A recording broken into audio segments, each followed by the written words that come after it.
세상 참 험합니다. 누구도 험한 세상에서 살아가기가 쉽지 않죠.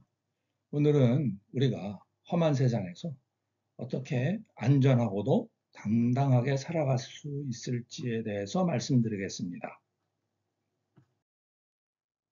세상을 위험하게 하는 것들이 많습니다. 우선 핵무기가 있죠. 한 방이면 뉴욕 같은 대도시를 날려버릴 핵무기가 수만 개나 됩니다. 물론 핵무기를 가진 국가들은 매우 조심해서 관리하죠. 하지만 누군가 오해로 또는 실수로 핵무기 발사 버튼을 누르면 전 세계는 멸망 수준의 재앙을 맞을 겁니다. 위험한 테러리스트의 손에 핵무기가 흘러 들어갈 수도 있죠. 작년에 러시아가 우크라이나를 침공을 했는데 미국과 유럽 국가들이 우크라이나를 적극 지원하고 있습니다. 그러자 러시아의 푸틴 대통령이 걸핏하면 핵무기를 사용할 수도 있다고 협박을 합니다.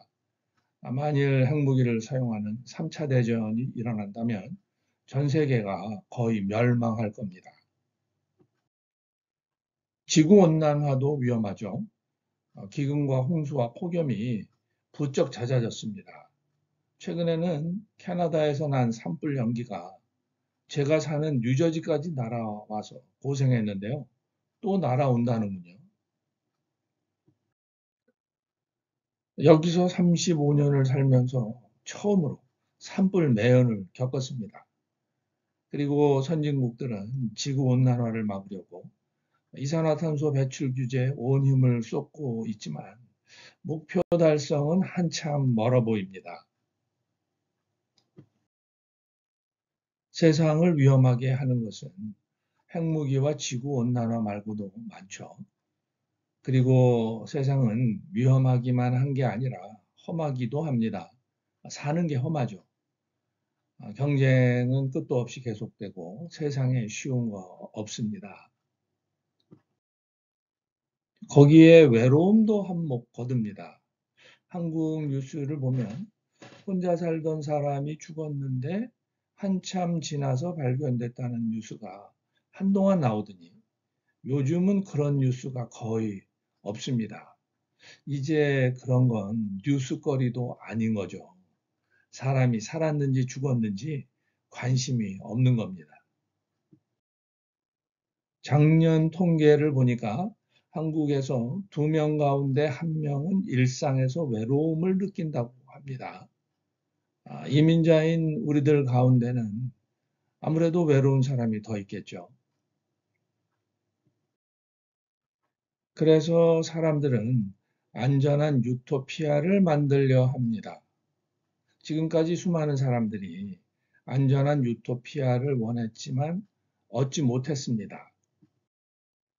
아직까지도 유토피아를 만들지 못했으니까 앞으로도 만들지 못할 거라는 것이 자연스러운 결론인데요. 그럼에도 우리는 스스로 안전을 확보하려고 계속해서 애를 씁니다. 하지만 신이 이미 우리를 안전하게 하고 있을지도 모릅니다. 10여 년 전에 있었던 일입니다. 제 집 뒷마당에 어린이 농부대가 쓰러져 있는데 새끼 고양이 한 마리가 꼴망에 묶여서 밤새도록 울었습니다.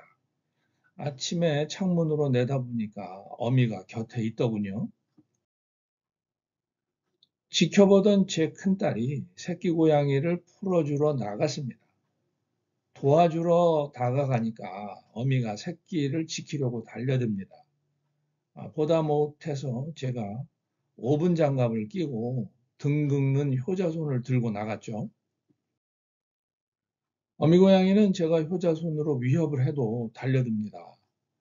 캬 하며 달려들던 어미 고양이가 효자손으로 세게 2대를 맞고 나서야 담장을 넘어 도망쳤습니다. 그제서야 새끼 고양이를 풀어줄 수 있었습니다. 어미 고양이는 제가 자기 새끼를 풀어주려 한다는 것을 모릅니다. 그저 위험에 처한 새끼를 지키려고 본능적으로 행동할 뿐입니다. 우리도 대개 자신을 지키려고 어미 고양이처럼 본능적으로 행동을 합니다. 그런데 사실은 하나님이 험한 세상에서 우리를 지키십니다. 하나님께서 사람을 이렇게 지키십니다. 우선 사람에게 하나님께로 돌아가려는 갈망을 주셨습니다.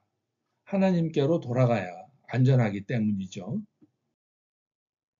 우리의 마음 깊은 곳에는 안전한 낙원에서 살았던 아주 오래된 기억이 아스라이 남아 있습니다. 아담과 이브가 쫓겨났던 에덴의 기억이죠. 하지만 우리의 능력으로는 돌아가지 못합니다. 노력하면 잠시 안전한 상황을 만들 수는 있죠. 하지만 아무리 애를 써도 영원히 안전한 상황은 만들지 못합니다. 과학과 기술이 아무리 발전해도 영원히 안전한 세계는 만들지 못합니다. 인간은 결코 낙원에 있는 뱀을 없앨 수 없기 때문이죠. 그 뱀은 인간의 악한 성향입니다. 영적이고 개인적이고 내면에 있는 악은 노력한다고 해서 없어지는 게 아닙니다. 인간 내면에 있기 때문에 아무리 높은 담을 쌓아도 막을 수는 없습니다.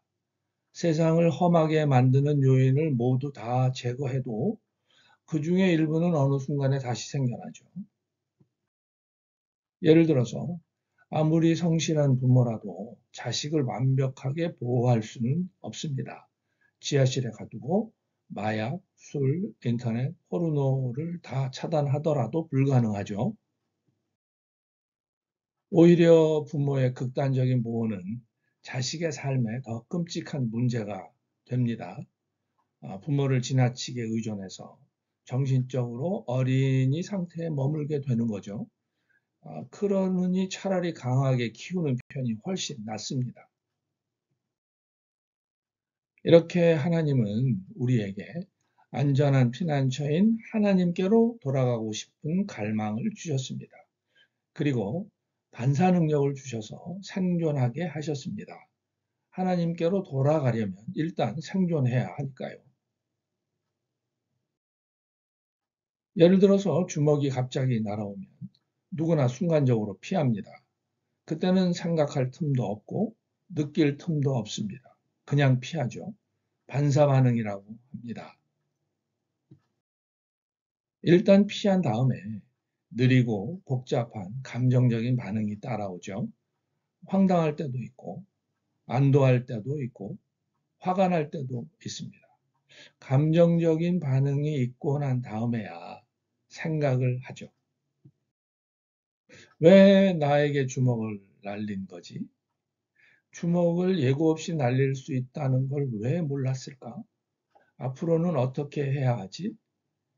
때로는 이런 생각들을 몇 년 동안 하기도 합니다. 위급한 순간에 위험을 느끼고 생각하고 있으면 죽습니다. 그럴 때는 느끼고 생각할 틈도 없이 즉각적으로 행동해야 살죠. 하나님께서 인간에게 반사 능력을 주셔서 일단 생존하게 하신 겁니다. 뿐만 아니라 하나님은 우리에게 험한 세상에서 확실하게 안전한 길도 제시하십니다.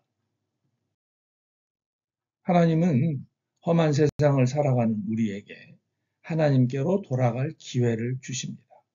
우리는 하나님의 아들인 예수 그리스도로 인해서 하나님께로 돌아갈 수 있습니다. 좋은 하루 되시기 바랍니다.